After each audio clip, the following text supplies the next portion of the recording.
Hi viewers, welcome to Suman TV. చాలామంది BTech, BCom, computers and BBA ఇవన్నీ అయిన తర్వాత ఒక మంచి కోర్సెస్కి వెళ్తే మన శాలరీ ప్యాకేజెస్ బాగుంటాయి కదా అని చెప్పి ఆలోచిస్తూ ఉంటారు. టెక్నాలజీ మంచి హై ఉండాలి, ప్యాకేజెస్లో మంచి గ్రోత్ ఉండాలి. అన్నిటికన్నా ముఖ్యంగా మాకు కావాల్సిన కంపెనీస్ మాత్రం the biggest corporate MNC companies అయి ఉండాలి. ఒక హైదరాబాద్ ఒక్కటే సరిపోతుందా? లేదు, మాకు Pune, Mumbai and US, Australia లాంటి పెద్ద పెద్ద కంపెనీస్లోనే ట్రెండ్ సెట్ చేయాలి అని అనుకుంటాం. మరి దానికి తగ్గట్టు కోర్సెస్ కూడా చాలా ఇంపార్టెంట్ కదా. అన్నిటికన్నా ముఖ్యంగా కమ్యూనికేషన్ స్కిల్స్ కూడా చాలా ఇంపార్టెంట్. ఇవన్నీ నేర్చుకోవాలి అంటే మా పిల్లలు కానీ లేకపోతే స్టూడెంట్స్ కానీ ఒక మంచి కాలేజ్లో జాయిన్ అయ్యాం, ఇది చాలా ఎక్స్పెన్సివ్ కాలేజ్, ఇంగ్లీష్ మీడియమే అని అంటారు. బట్ కమ్యూనికేషన్ కూడా చాలా ఇంపార్టెంట్. థియరీతో పాటు ప్రాక్టికల్ నాలెడ్జ్ కూడా చాలా ఇంపార్టెంట్ అంటున్నారు వీక్యూబ్ సాఫ్ట్వేర్ సొల్యూషన్స్ వాళ్ళు. అన్నిటికన్నా ముఖ్యంగా మనం ఎంతసేపు ఎక్కువగా టీచింగ్ చేసామా, పిల్లలకి బుక్ను రాయిపించామా అనేది ఇంపార్టెంట్ కాదు, ప్రాక్టికల్ థియరీ ఇంపార్టెంట్ అంటున్నారు. అన్నిటికన్నా ముఖ్యంగా వాళ్ళకి సబ్జెక్ట్ అనేది చాలా తెలివిగా ఉండాలి అండ్ అన్నిటికన్నా ముఖ్యంగా వాళ్ళ ప్రజెంటేషన్ ఇంటర్వ్యూస్లో అనేది ది బెస్ట్గా ఇవ్వాలి. ఇంటర్వ్యూ రౌండ్లో ఎంత నాలెడ్జ్ ఉన్నప్పటికీ కూడా భయంతో చాలామంది కమ్యూనికేషన్ స్కిల్స్ బ్యాడ్ అయ్యి ఇంటర్వ్యూ రౌండ్స్లో అక్కడి వరకు వచ్చి ఆగిపోయిన వాళ్ళు కూడా చాలామంది ఉంటారు. వీటన్నిటికీ ఒక్క solution, one stop solution, only V Cube software solutions. So అలాంటిది ఈరోజు నేను ఇక్కడికి వచ్చాను అండ్ ఈరోజు నాతో పాటు మెంటర్ అండ్ ట్రైనర్ ఉన్నారు. సో సార్తో మాట్లాడి చాలా విషయాలు తెలుసుకుందాం. Hi sir. Hi madam. Welcome to Suman TV. Welcome to V Cube software solutions. Thank you sir. Sir ఒక్కసారి మీ నేమ్? సో నా పేరు ఆదినారాయణ రెడ్డి అండి. So I have 14 years of experience in data analytics. Right now I'm working as a mentor here, teaching data analytics, AI-powered data analytics to the students. So మొత్తానికైతే 14 years of experience as a మెంటర్గా, as a ట్రైనర్గా. 14 years of experience in real ఇండస్ట్రీలో 14 years of experience. Okay. As a మెంటర్గా ట్రైనర్గా 5+ years of experience. 5+ years. Yes. Almost 21 combined. నేను real టైంలో work చేస్తూ ఇటు కూడా టీచింగ్ ట్రైనర్గా కూడా వర్క్ చేస్తాను. సార్ చాలా మంది ఇప్పుడు డేటా అనలిస్ట్ అండ్ ఏఐ పవర్డ్ని యూజ్ చేస్తూ నెంబర్ ఆఫ్ మ్యాజిక్స్ చేస్తున్నారు. డెఫినెట్గా. అంటే ఏఐ యూజ్ చేస్తూ డేటాని రెడీ చేస్తున్నారా, లేకపోతే డేటా అనలిస్ట్ని యూజ్ చేస్తూ ఏఐ రెడీ అవుతుందా? బేసిక్గా మేడం అసలు యాక్చువల్గా రియల్ టైంలో ఏం జరుగుతుంది, సో మనకి ఎవ్రీ బిజినెస్లో data, massive amount of data generate అవుతుంది. మరి ఈ డేటాను అనలైజ్ చేయాలంటే డెఫినెట్గా ఒక డేటా అనలిస్ట్ కావాల్సిందే. మరి ఫాస్ట్గా చేయాలి అనాలిసిస్ అంటే then we are integrating AI with data analytics. So ఏమవుతుంది, ఒక పర్సన్ ఒక 3 hours చేసే వర్క్ మనం ఏఐని డేటా అనలిటిక్స్లో ఇంటిగ్రేట్ చేస్తే వితిన్ 30 minutes అయిపోతుంది. అంటే సో ఇప్పుడు ఎలా ఉంటుందంటే, సో మనం చాలా ఫాస్ట్ ఫార్వర్డ్ వరల్డ్లో ఉన్నాం. సో ఎక్స్పెక్టేషన్స్ ఎలా ఉన్నాయంటే, ఇలా డేటా వచ్చిన వెంబటే ఇక్కడ డెసిషన్ మేకింగ్ జరిగిపోవాలి. సో అలా డెసిషన్ మేకింగ్ జరిగిపోవాలంటే డెఫినెట్గా మనం మాన్యువల్గా వర్క్ చేస్తే it may take some time. అంటే మనం డేటాను కలెక్ట్ చేయాలి, డేటాను క్లెన్జింగ్ చేయాలి, అనలైజ్ చేయాలి. సో చాలా పెద్ద ప్రాసెస్ ఉంటుంది. సో ఈ ప్రాసెస్ అంతా ఫాస్ట్గా చేసేసి ఇమీడియట్గా క్విక్గా మనం ఇన్సైట్స్ ప్రొవైడ్ చేస్తే బిజినెస్ డెసిషన్స్ క్విక్గా తీసుకోవడానికి అవకాశం ఉంటుంది. సో ఈ ప్రాబ్లమ్ని మనం కవర్ చేయడానికి ఇంటిగ్రేషన్ విత్ డేటా అనలిటిక్స్ అంటున్నాం. అంటే జనరేటివ్ ఏఐ టూల్స్ని యూజ్ చేసుకొని ఈ ప్రాసెస్ని అంతా ఎంత సింప్లిఫై చేస్తూ ఎంత ఫాస్ట్గా మనం ఇన్సైట్స్ ఇస్తున్నాము, ఎంత ఫాస్ట్గా business they are taking their decisions. So దీనివల్ల మనకు ఏఐ పవర్డ్ డేటా అనలిటిక్స్ అనేది చాలా ఎక్కువ యూజ్ చేస్తున్నాం and we are working on that. Sir బిజినెసెస్కి యూజ్ అవుతుంది, వెంటనే డెసిషన్ తీసుకోవాలి, వెంటనే క్లెన్స్ చేయాలి అండ్ వెంటనే ప్రిపేర్ చేయాలి, వెంటనే అందుకోవాలి అనేది ఇంత పర్టికులర్గా చెప్పారు కదా. అంటే వాట్ కైండ్ ఆఫ్ బిజినెసెస్కి ఈ కోర్సెస్ అనేది యూజ్ అవుతుంది? ఓకే, సో ఇక్కడ బిజినెస్ అంటే ఇదే బిజినెస్ అనేది లేదు madam. Okay. Any business in the world, industry, any business in the world, okay, ప్రపంచంలో ఏ బిజినెస్ అయినా సరే they have to depend on data analytics. ఎందుకంటే everyday massive amount of data generate అవుతుంది. మీరు అన్నట్టు ఫుడ్ ఇండస్ట్రీ తీసుకుందాం, ఒక రెస్టారెంట్ ఉంది. సో రెస్టారెంట్లో థౌజండ్స్ ఆఫ్ కస్టమర్స్ మనకి విజిట్ అవుతూ ఉంటారు. సో ఒక 30-40 ఐటమ్స్ ఉంటాయి. సో మనం ఏం చేస్తామంటే ఆ డేటాను అంతా ట్రాక్ చేసేసి ఏ ఫుడ్ ఎక్కువ కన్జ్యూమ్ చేస్తున్నారు, ఎంతమంది, అసలు వాళ్ళ ఇష్టాలు ఏంటి. సో కొంతమందికి నాన్ వెజ్ ఉంటుంది. సో ఇలా డిఫరెంట్ కైండ్ ఆఫ్ ఫుడీస్ ఉంటారు. So we'll track that information based on the data. దాన్ని బేస్ చేసుకొని then we will provide the information to the management. మనకి ఇప్పుడు వాట్సాప్లో యాడ్స్ అడ్వర్టైజ్మెంట్స్ అనేది డెఫినెట్గా that is called data. Not only WhatsApp, మీరు స్విగ్గీ తీసుకున్నా, జొమాటో తీసుకున్నా, మింత్రా తీసుకున్నా, అమెజాన్ తీసుకున్నా, తర్వాత ఫ్లిప్కార్ట్ తీసుకున్న, వీటిలో అంతా మీకు రికమెండేషన్స్ వస్తుంటాయి. అవును, రికమెండేషన్స్ ఏంటి, మీరు అమెజాన్లోకి వెళ్ళారనుకోండి, ఏంటి, సో మనం ఒక ప్రోడక్ట్ సెర్చ్ చేసాం అనుకోండి, ఈ ప్రోడక్ట్ పర్చేస్ చేసిన వాళ్ళు కాంబినేషన్ ఆఫ్ ఇంకో ప్రోడక్ట్ పర్చేస్ చేశారని రికమెండేషన్స్ వస్తాయి. ఇది ఎగ్జాక్ట్గా ఏంటంటే డేటా అనలిటిక్స్ జరుగుతున్నాయి బ్యాక్ సైడ్, అంటే రికమెండేషన్స్ ప్రొవైడ్ చేస్తున్నారు. ఫర్ ఎగ్జాంపుల్ మీకు మీరు మింత్రాకి వెళ్ళేసి ఒక షూ లేకపోతే ఏదైనా ఇష్టమైన డ్రెస్ మీరు సెర్చ్ చేశారు అనుకోండి, ఇమీడియట్గా నెక్స్ట్ మీకు నోటిఫికేషన్ వస్తుంది, your favourite dress is waiting for you. మరి జొమాటో అండ్ స్విగ్గీలో తీసుకున్నాం అనుకోండి, ఫర్ ఎగ్జాంపుల్ నేను డైలీ టిఫిన్స్ ఆర్డర్ పెడుతున్నా, breakfast. So over the time ఆ ట్రాక్ని అంతా కలెక్ట్ చేస్తారు data analyst. Then so they will predict next Sunday వస్తే so this person is going to order breakfast. So ఇమీడియట్గా మీకు నోటిఫికేషన్ వస్తుంది మండే మార్నింగ్, ఏంటి, your favourite breakfast is waiting for you అది. సో ఇలా ఈ రికమెండేషన్స్ మీదనే అరౌండ్ 30% ఆఫ్ బిజినెస్ జనరేట్ అవుతుంది majority of the e commerce platforms మీద. సో ఈ రికమెండేషన్స్ అంతా ఎలా వస్తున్నాయంటే, సో మనకి బిహైండ్ బ్యాక్ ఎండ్లో మనకి డేటా అనలిస్ట్ వర్క్ చేస్తున్నారు. They are working on collecting the data. ఆ డేటాను అనలైజ్ చేసేసి, సో ఏ కస్టమరు ఏ టైంలో ఆర్డర్స్ ప్లేస్ చేస్తున్నారు, ఏ కస్టమర్ ఫుడ్ తీసుకుంటే మనం జొమాటో అండ్ స్విగ్గీ తీసుకుంటే ఏ కేటగిరీస్, సో ఒక పర్సన్ ఉంటారు బిర్యానీ ఎక్కువ, సో ఒకే స్పెసిఫిక్ రెస్టారెంట్ నుంచి ఆర్డర్ పెడతా ఉంటారు. సో ఇమీడియట్గా సాటర్డే సండే అయితే ఎక్కువ ఆర్డర్స్ పెడతారు. సో సండే మార్నింగ్ వస్తేనే they will send a notification, your favourite biryani is waiting for you, your favourite restaurant is open now. So ఈ నోటిఫికేషన్స్ అన్నీ వస్తాయి. ఈ నోటిఫికేషన్స్ ఎలా అంటే బిహైండ్ డేటా అనలిస్ట్ ఉన్నాడు, అంటే వాళ్ళు కలెక్ట్ చేస్తున్నారు మన కస్టమర్ ఇన్ఫర్మేషన్, ఏమేమి ఆర్డర్స్ పెడుతున్నారు, ఏ టైంలో ఆర్డర్ పెడుతున్నారు, ఏ సీజన్లో ఆర్డర్ పెడుతున్నాడో, ఏ రెస్టారెంట్ నుంచి ఆర్డర్ పెడుతున్నాడో, ఇవన్నీ కలెక్ట్ చేసేసి they will run the recommendations or notifications. So దీనివల్ల బిజినెసెస్ అంతా ఇంప్రూవ్ అవుతున్నాయి, ద సేల్స్ ఇంప్రూవ్ అవుతున్నాయి. చాలా మంది స్టూడెంట్స్ ఆఫ్టర్ బీటెక్ అయిన తర్వాత ఈ డేటా అనలిస్ట్ కోర్సెస్ని ఎక్కువగా నేర్చుకుంటున్నారు. నేర్చుకున్న తర్వాత పాపం కొంతమందికి దీంతో పాటు కొన్ని కోర్సెస్ యాడ్ ఆన్ అయితే వాళ్ళకి ఇంకా కెరియర్ బాగుంటుందన్న ఆపర్చునిటీస్లో అడుగుతున్నారు. అంటే లైక్ ఇప్పుడు సైబర్ సెక్యూరిటీస్ అనొచ్చు, లేదా డేటా అనలిస్ట్ అనుకోవచ్చు, ఇప్పుడు కొత్తగా వచ్చిన ఏఏ పవర్డ్ అనుకోవచ్చు.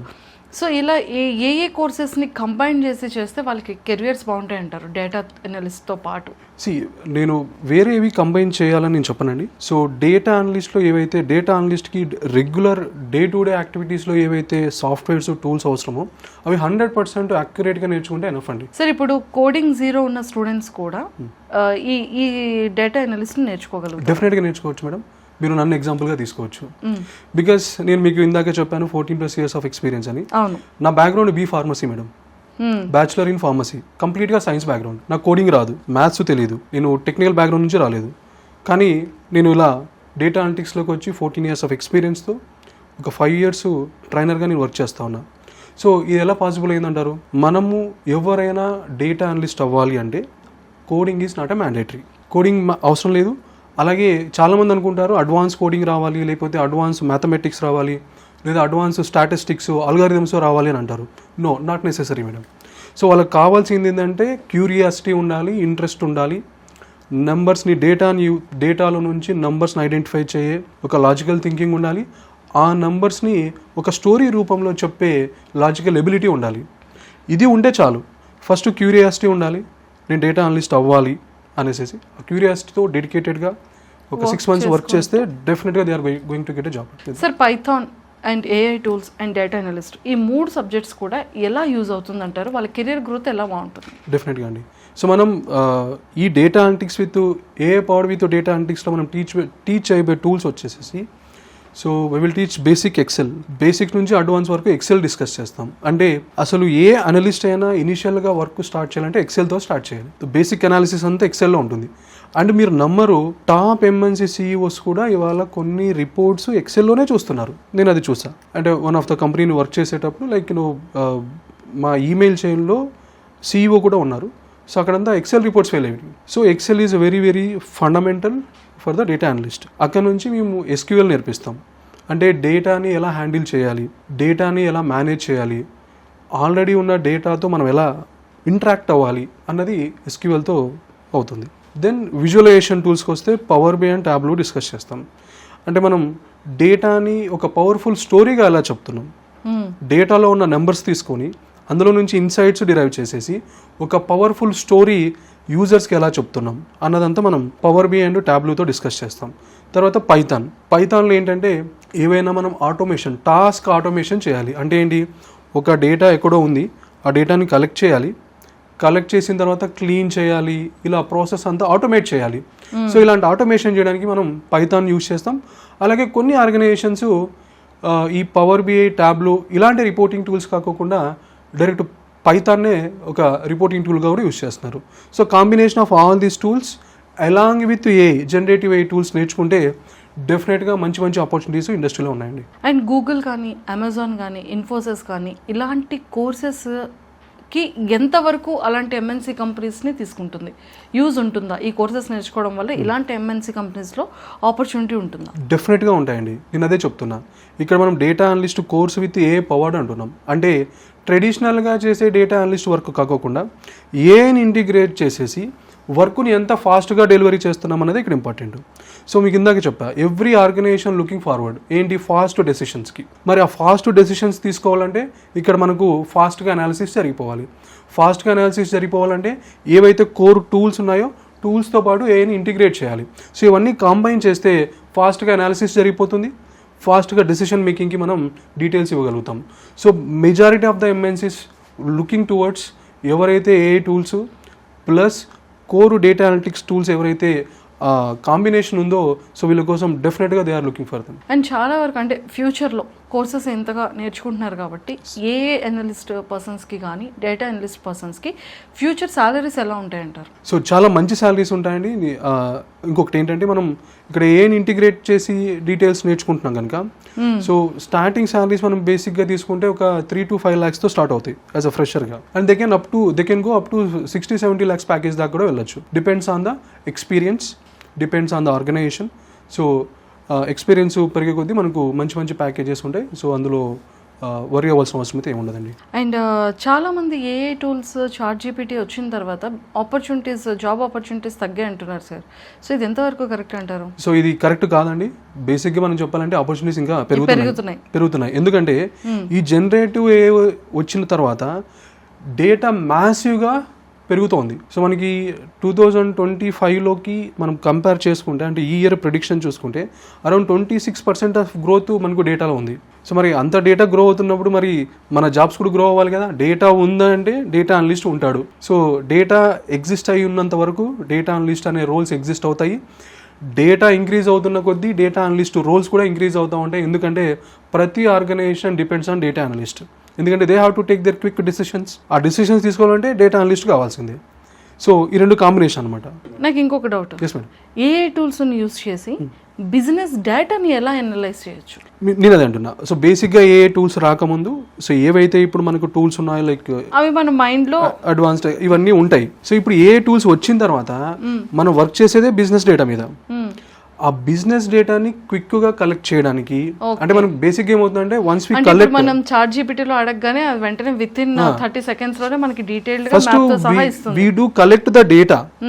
డేటా కలెక్ట్ అయిన తర్వాత మనం చాలా క్లెన్సింగ్ ప్రాసెస్ ఉంటుంది. అంటే మనం ఏమంటామంటే డేటాని అన్స్ట్రక్చర్డ్, సెమీ స్ట్రక్చర్డ్ డేటా అంటాం. సో దాన్ని మనం క్లీన్ చేయాలి. క్లీన్ చేసిన తర్వాత మనకి ప్రాపర్ డేటా వస్తుంది. అందులో నుంచి మనం అనాలిసిస్ చేసి ఇన్సైట్స్ డిరైవ్ చేస్తాం. సో ఈ ప్రాసెస్ అంతా ఫాస్ట్గా చేయడానికి ఏ టూల్స్ యూస్ చేస్తాం. సార్ ఇప్పుడు గూగుల్ ఇన్ఫర్మేషన్ అంతా కూడా వస్తుంది అనేది మనకి తెలుసు. అంటే డేటా కలెక్షన్, డేటా అనలిస్ట్ అంటారు. ఇప్పుడు ఈ ఏఐని ఏ టూల్స్తో కనిపెట్టారు? ChatGPTని ఏ టూల్స్తో రెడీ చేశారు? ఈ ChatGPT అంతా సో ఫస్ట్ మనకు ఏఐ అనేది టాప్ అండి. అంటే ఏంటి, మనకు ఈ ప్రోగ్రామింగ్ లాంగ్వేజెస్ యూజ్ చేసి మిషన్ లెర్నింగ్ మోడల్స్తో ట్రైన్ చేస్తారు. అంటే ట్రైన్ అంటే ఏంటి, ఇప్పుడు ఫర్ ఎగ్జాంపుల్ మనం ChatGPTలో ఏదైనా ఒక చిన్న ప్రాంప్ట్ ఇస్తేనే it will give some information. So ఆ ఇన్ఫర్మేషన్ అంతా ఆల్రెడీ ట్రైన్ చేసి ఫీడ్ చేస్తారు ఆ సిస్టమ్కి. ఏంటి, మల్టిపుల్ వేస్లో ఇన్ఫర్మేషన్ అంతా గ్యాదర్ చేసేసి ఒక సిస్టమ్కి they will feed the data. ఆ డేటాను బేస్ చేసుకొని మనకు ChatGPTలో అడగగానే మల్టిపుల్ క్వశ్చన్స్ మల్టిపుల్ వేరియేషన్స్లో వస్తూ ఉంటుంది. సార్ మన వీక్యూబ్ సొల్యూషన్స్ సాఫ్ట్వేర్ సొల్యూషన్స్లో మనకి ఎలాంటి థీరీస్ని ప్రొవైడ్ చేస్తున్నారు, అసలు ఇక్కడ ఎలా ఉండబోతోంది, ఎలాంటి అడ్వాన్స్డ్ కోర్సెస్ని ప్రొవైడ్ చేస్తూ ఉంటారు, టైమింగ్స్ ఎలా ఉంటుంది, సెక్షన్స్ ఎలా ఉంటుంది, వాళ్ళకి కమ్యూనికేషన్ స్కిల్స్ ఎలా నేర్పిస్తారు, ఇంటర్వ్యూ రౌండ్స్ వరకు వాళ్ళని ఎలా తీసుకెళ్తారు? సో బేసిక్గా ఏంటంటే like we do follow some thumb rules అండి. అంటే కోర్ ప్రిన్సిపల్స్తో మేము వర్క్ చేస్తున్నాం ఇక్కడ. ఏంటంటే సో ఎస్పెషల్గా డేటా అనలిటిక్స్కి వచ్చే వరకు so peoples come from different backgrounds. మనం ఇందాక మాట్లాడుకున్నట్టు కామన్గా MBA చేసిన వాళ్ళు వస్తారు, BBA చేసిన వాళ్ళు వస్తారు, కామర్స్ డిగ్రీ చేసిన వాళ్ళు వస్తారు, లేకపోతే లైఫ్ సైన్సెస్ డిగ్రీ చేసిన వాళ్ళు వస్తారు. ఇలా డిఫరెంట్ బ్యాక్గ్రౌండ్స్ నుంచి వస్తారు. సో అందరినీ దృష్టిలో పెట్టుకొని సో ఎలా అయితే వాళ్ళకు కన్వే అవుతుందో మనం చెప్పే టాపిక్స్ మేబీ స్టోరీస్ రూపంలో అవ్వచ్చు. సో వెరీ బేసిక్స్ నుంచి ఫండమెంటల్స్ నుంచి మనం స్టార్ట్ చేస్తాం. అంటే మేము కొన్ని రూల్స్ ఉన్నాయి. సో బేసిక్స్ నుంచి స్టార్ట్ అవ్వాలి. డే టు డే అంటే మనకు క్లాసెస్ జరుగుతుంటాయి. ఒకసారి క్లాసెస్ అటెండ్ అయినమంటే then they have to go to the lab. ఏ రోజు చెప్పింది ఆ రోజు ప్రాక్టీస్ చేస్తే బయటికి వెళ్ళాలి, లేకపోతే వదలం. అంటే ప్రాక్టీస్ చేస్తేనే they can able to go out. So ఇది ప్రాసెస్. అయిన తర్వాత ఎవ్రీ వీక్ అసైన్మెంట్స్ ఇస్తాం. అంతవరకు మేము ఏవే టాపిక్స్ అయితే కవర్ అయ్యాయో ఆ టాపిక్స్ని బేస్ చేసుకొని అసైన్మెంట్స్ ఇస్తాం. అసైన్మెంట్స్ అంతా మేము పర్సనల్గా ఎవాల్యుయేట్ చేస్తాం. సో దట్ క్యాండిడేట్ ఎలా పర్ఫామ్ చేస్తున్నాడు అని తెలుస్తుంది. ఒకవేళ క్యాండిడేట్ సరిగ్గా పర్ఫామ్ చేయకపోతే then will be having a 1-to-1. తర్వాత వాళ్ళతో పర్సనల్గా డిస్కస్ చేస్తాం. సో ఎందుకు పర్ఫామ్ చేయట్లేదు, పోనీ ఎక్కడ అర్థం కావట్లేదా, లేకపోతే ఇంకేమైనా ప్రాబ్లమ్స్ ఉన్నాయి. So we will talk to them and then understand their issues and then again guide them. Super. అలాగే మాక్ ఇంటర్వ్యూస్ తీసుకుంటాం. Every half of the course, ఒక్కొక్క 2 హాఫ్ ఆఫ్ కోర్స్ అయిపోయిన తర్వాత మాక్ ఇంటర్వ్యూస్ తీసుకుంటాం. ఇక్కడ ఏమవుతుందంటే నాట్ ఓన్లీ టెక్నికల్, వీళ్ళు ఎలా ప్రజెంట్ చేసుకుంటున్నారు ఇంటర్వ్యూ దగ్గర. సో అది మేము చూస్తాం. అంటే how you talk, how you listen, how you react, ఈ ఇన్ఫర్మేషన్ అంతా మేము చూసుకొని సరే బాబు ఇక్కడ మీరు కాస్త ఇంప్రూవ్ చేసుకోవాలి, స్కిల్స్ పరంగా ఇక్కడ ఇంప్రూవ్ అవ్వాలి, పర్సనాలిటీ పరంగా ఇక్కడ ఇంప్రూవ్ చేసుకోవాలి, కమ్యూనికేషన్ పరంగా ఈ మిస్టేక్స్ ఉన్నాయి వీటిని కరెక్ట్ చేసుకోమని చెప్తాం. అలా కోర్స్ అయిపోయే లోపు మినిమం ఒక 10 మాక్ ఇంటర్వ్యూస్ అటెండ్ అవుతారు. అది కాకుండా కొన్ని క్లాసెస్లో మేము కొన్ని యాక్టివిటీస్ చేపిస్తాం. ఫర్ ఎగ్జాంపుల్ ఏదైనా ఒక టాపిక్ ఇచ్చేసి డయాస్ దగ్గరికి వచ్చేసి స్టూడెంట్స్ని అడ్రస్ చేసి మాట్లాడేలాగా. సో దానివల్ల ఏమవుతుందంటే వాళ్ళకు స్టేజ్ ఫియర్ పోతుంది. సో ఇలాగా ప్రతి ఆస్పెక్ట్లోనూ వాళ్ళకి హెల్ప్ చేస్తాం. ఎస్పెషల్గా రెజ్యూమేస్. ఎందుకంటే ఇప్పుడు మనకి చాలామంది వచ్చేసరి అంటే జస్ట్ అందరి ఏ రెజ్యూమ్ చూసుకున్నా కామన్గా ఉంటుంది. అసలు ఎస్పెషల్గా డేటా అనలిటిక్స్లో నువ్వు సక్సెస్ఫుల్ అవ్వాలంటే రెజ్యూమేస్ కీ. ఎస్పెషల్గా ప్రాజెక్ట్స్ మనం ప్రాజెక్ట్స్ చేపిస్తాం స్టూడెంట్స్తో. ఈ ప్రాజెక్ట్స్ రెజ్యూమేలో ఎలా పెట్టాలి, ప్రాజెక్ట్ డిస్క్రిప్షన్ ఎలా పెట్టాలి. ఎందుకంటే చాలామంది చేసే మిస్టేక్స్ ఏంటంటే ఫర్ ఎగ్జాంపుల్ ఒక చిన్న ఎగ్జాంపుల్ చెప్తా. సో ఎవరో ఒక అబ్బాయి, ఒక స్టూడెంట్ యాపిల్ అనే కంపెనీలోకి నేను ప్రాజెక్ట్ చేశాను అని చెప్తాడు. సో వీళ్ళేంటంటే ప్రాజెక్ట్లో మెన్షన్ చేసేప్పుడు Apple founded by Steve jobs, Apple head quarters in New York, ఈ ఇన్ఫర్మేషన్ పెడతారు. కానీ యాక్చువల్లీ అది కాదు, వాళ్ళు చేసిన వర్క్ వేరే ఉంటుంది. మేబీ ఫినాన్షియల్ అనాలిసిస్ చేసి ఉంటారు. ఆ ఫినాన్షియల్ అనాలిసిస్లో ఏం చేశారు, ఆ ప్రాజెక్ట్కి డిస్క్రిప్షన్ ఏంటి, ఆ గోల్ ఏంటి, అంటే ఎండ్ గోల్ ఏంటి, ఈ ప్రాజెక్ట్ చేయడం వల్ల మీరు బిజినెస్కి ఏ డెసిషన్కి హెల్ప్ అయ్యారు, ఆ డెసిషన్ వలన బిజినెస్కి వచ్చిన అడ్వాంటేజ్ ఏంటి, ఇది మనం ప్రాజెక్టు రెజ్యూమ్లో మెన్షన్ చేయాలి. సో ఇలాగ ప్రతి ఆస్పెక్ట్లో ప్రతిదీ స్టూడెంట్స్కి మేము టీచ్ చేస్తాం. అండ్ మోర్ ఓవర్ మీకు ఇందాక చెప్పాను డేటా అనలిస్ట్ రోల్. సో చాలామంది ఏంటంటే జస్ట్ రెజ్యూమ్ అప్లోడ్ చేస్తారు నౌకరీలోకి, లేకపోతే లింక్డ్ఇన్లోకి వెళ్ళేసేసి they will look for only data analyst అనే ఒక రోల్ కోసం వెతుకుతారు. కానీ అలా కాదు. కామన్గా ఒక 30 రోల్స్ ఉన్నాయి. BA అనలిస్ట్ అని, డేటా అనలిస్ట్ అని, ఫినాన్షియల్ అనలిస్ట్ అని, రిస్క్ అనలిస్ట్ అని, SQL డెవలపర్ అని, పవర్ BI డెవలపర్ అని, పవర్ BI అనలిస్ట్ అని, విజువలైజేషన్ డెవలపర్ అని, దెర్ ఆర్ మెనీ. సో ఇవన్నీ మేము వాళ్ళకి గైడ్ చేస్తాం. సో ఈ రోల్స్ ఉన్నాయి, ఈ రోల్స్ని మీరు వెళ్ళేసి సెర్చ్ చేయండి. This is how you need to apply to the job. హెచ్ఆర్తో ఎలా మాట్లాడాలి, తర్వాత శాలరీ నెగోషియేషన్ అప్పుడు హెచ్ఆర్తో మీరు డిస్కస్ చేసే ప్రాసెస్ ఏంటి. సో ఇవన్నీ స్టెప్ బై స్టెప్ స్టూడెంట్స్కి డిస్కస్ చేస్తాం. సో ఈ విధంగా ఇక్కడ ప్రాసెస్ ఎలా ఉంటుంది? Yes madam. Super sir, thank you so much. Thank you so much madam. చూసారు కదండి, మరి మన వీక్యూబ్ సాఫ్ట్వేర్ సొల్యూషన్స్లో ప్రతిదీ కూడా పిన్ టు పిన్ ఉంటుంది. సో మనకి థియరీతో పాటు ప్రాక్టికల్ థియరీ 90% ఉంటుంది. అండ్ ప్రతి ఒక్క స్టూడెంట్కి కూడా వాళ్ళు టీచ్ చేసే విధానం కానీ, వాళ్ళు ఇచ్చే గైడెన్స్ కానీ ఎలా ఉంటుంది ఇంటర్వ్యూ వరకు కానీ, ఆఫ్టర్ ఇంటర్వ్యూ తర్వాత కంపెనీకి వెళ్ళేంత వరకు కూడా ప్రాపర్గా స్టెప్ బై స్టెప్ కూడా చక్కగా నేర్పిస్తున్నారు. సో మనకి ఇలాంటి the best institutes, training institutes ఉంటేనే కదా మన కెరియర్ కానీ మన ఫ్యూచర్ స్టూడెంట్స్ కూడా చాలా బాగుంటుంది. సో మనం చూస్ చేసుకునేది ది బెస్ట్ అయితే మన కెరియర్ అనేది ఇంకా వండర్ఫుల్గా రెడీ అవుతుంది. సో మన ఫ్యూచర్ కెరియర్ కోసం మన వీక్యూబ్ సాఫ్ట్వేర్ సొల్యూషన్స్ కనుక వెళ్తే మన లైఫ్ చాలా వండర్స్ జరుగుతాయి. సో మీరు కూడా ఇలాంటి ట్రైనింగ్ ఇన్స్టిట్యూట్లో లేకపోతే ఇక్కడే ట్రైనింగ్ నేర్చుకోవాలనుకుంటున్నారా? సో వెంటనే కింద స్క్రోల్ అవుతున్న కాంటాక్ట్ నెంబర్కి ఇప్పుడే కాంటాక్ట్ అవ్వండి. Thank you.